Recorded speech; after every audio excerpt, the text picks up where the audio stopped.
Hey everyone, and happy belated Canada Day. In honor of celebrating our country's birthday, I decided to do a little series that I'd like to call Natalie's Nationals Knowledge.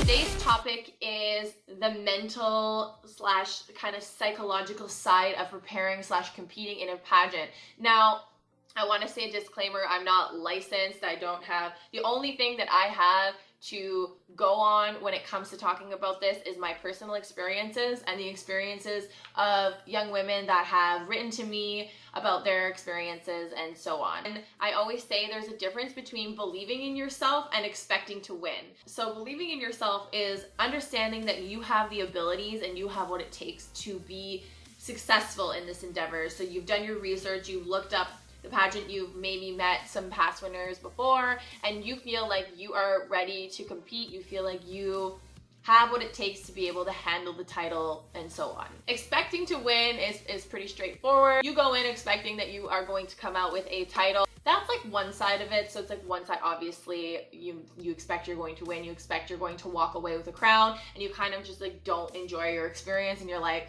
I'm just here for the title. Can I please have that now? There's another form of expecting to win, and that is just wanting it so bad and seeing it so much for yourself that it just seems like there's no other way. They have to pick you. And that's a pretty dangerous thought pattern to have as well. You really never know what can happen in a pageant. Like, you can be as prepared as possible and still walk away without that title. Selection committee, they want to pick a different girl. So it's important to prepare for that. How do you prepare to not win when you're supposed to have your eyes on the prize?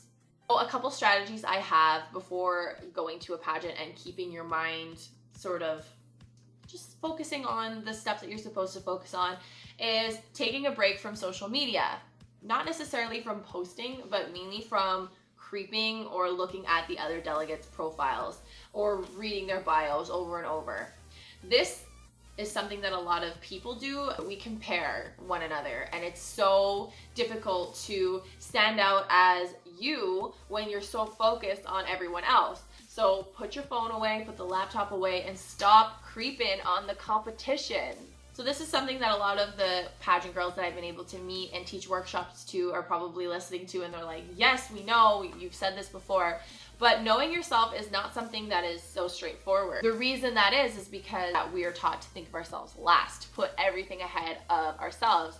And when I say know yourself, I don't mean put yourself first, cut the line at the Tim Hortons. You have to know who you are. What are your likes? What do you want to do with your life? Where do you want to go? What countries? What places?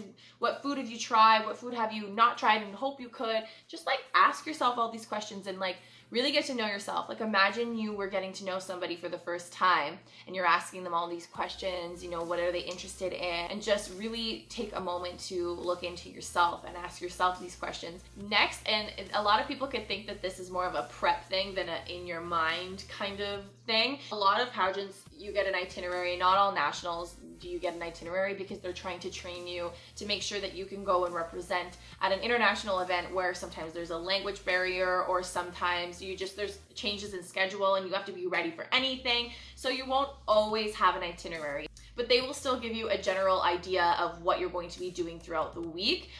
So it's just so important to pack accordingly and be organized. So this will help you when you compete because you won't be freaking out the night before about what you're supposed to wear, or if you're thrown into some activity and you don't have what they are asking for you to wear. That happened to me once. I packed all dresses to a national pageant, dresses and skirts, and then they were like, we want you in jeans and this sponsored shirt. I actually borrowed jeans from a fellow delegate, which I really appreciated. That just shows that you can make friends in pageants, and friendship comes before competition. So I really thank that girl.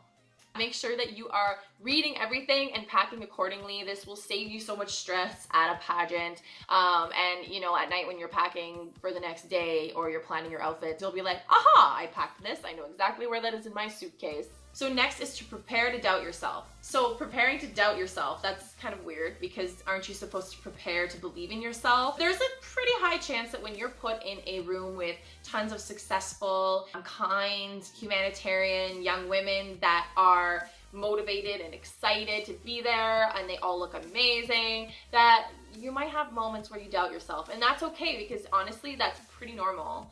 I just think it's important to prepare to be able to help yourself out of these doubts. And what better person to talk you out of something that you're going through than yourself? If you're feeling super happy and excited and motivated one day, sit down and write in your phone or in a journal all of the amazing things that you do. Also write like you're talking to yourself. So like, oh my gosh, you were doing amazing at this pageant and you were having so much fun. You're making a lot of friends. You have done everything right so far. Your tea stances are awesome. Like whatever it is that you want to write to yourself, especially the things that you're feeling kind of insecure about. So if it's your walk or if it's your interview, it's like you are going to do amazing in your interview. I can feel it. Like just putting out positive vibes from yourself to yourself actually can really help. And just keep in mind, write down your platform, write down things that you want to remember about the pageant, about the message that you want to send, because sometimes you get a little nervous and you forget these things. And if you can just remind yourself in this sort of memo or letter to yourself, it really helps kind of ground you and keep you motivated. So that's it for me today, guys. I hope that whoever is preparing for their nationals, this may have helped you. Anyone that's competing right now, good luck. Just keep believing in yourself and have a wonderful week.